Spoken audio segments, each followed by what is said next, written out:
Kai Soto, QMB, Calvin Oftana at Junmar Fajardo, mga core players ng Gilas Pilipinas na kumpirmadong hindi makakapaglaro sa July qualifiers. Big problem nga ba to para kay Coach Team ngayong wala ang mga inaasahan niyang players kontra sa New Zealand at Australia? Tara, pag-usapan natin sa videong ito. Pero bago yan, like and subscribe lang mga kabady para sa latest basketball news and highlights. Sa mga gusto pala manood ng laban ng Gilas sa FIBA World Cup qualifiers nang walang delay at free for life, magbibigay po kami ng free live streaming link. All you have to do is i-like lang po ang aming Facebook at YouTube channel para mabigyan po kayo ng unlimited access sa mga sports games sa buong mundo. Mukhang magkakaroon ng malaking problema ang Gilas National Team sa laban nila sa July qualifiers matapos makumpirma na hindi maglalaro ang tatlong big man nito. At isa nga si Kai Soto sa mga core players na naunang nang nagpaalam na hindi sasama sa Gilas National Team matapos makumpirma nga sa isang article ng Spin na maglalaro ito para sa Summer League this July. Sa tingin ko naman ay reasonable pa rin naman ang dahilan ni Kai to skip the national team para pa rin sa kanyang pangarap na makapaglaro sa NBA. Yun nga lang ay malaki sanang addition siya sa Gilas lineup since dalawang mabigat na games pa naman ang lalaruan ng Gilas kontra sa New Zealand at Australia. Take note lang din na maglalaro ang bagong naturalized player ng Australia na si Bryce Cotton na lalong magpapahirap sa Gilas na manalo without the core players na meron si CTC. And speaking of core players, kumpirmado na rin na hindi makakapaglaro si QMB sa July qualifiers dahil naman sa injury na nakuha nito sa Japan B-League. Nakuha nga ni QMB ang kanyang injury sa kalagitnaan ng playoffs sa B-League dahilan para malimitahan ang oras nito sa team. At unfortunately nga ay hindi na rin siya makakapaglaro sa Gilas.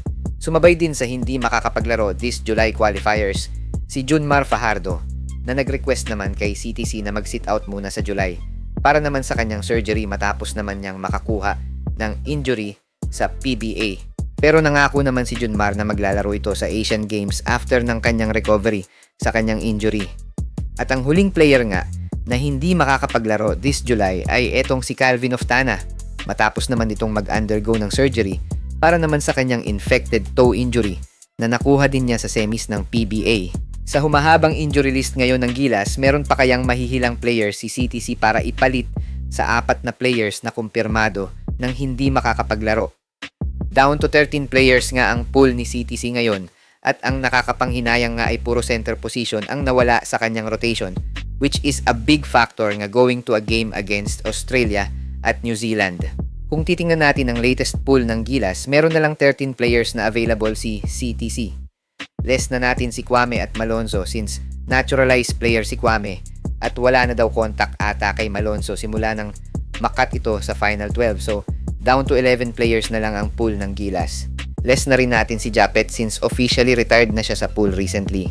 So, with 10 players remaining, I still doubt na pababalikin ni CTC si Japet for Junmar position. Pero considering a timely meltdown ng rotation ng Gilas, malaki ang chance na mangyari yan, no? Since sinabi na rin naman ni CTC na Japet is still part ng pool kahit na retired na ito sa national team.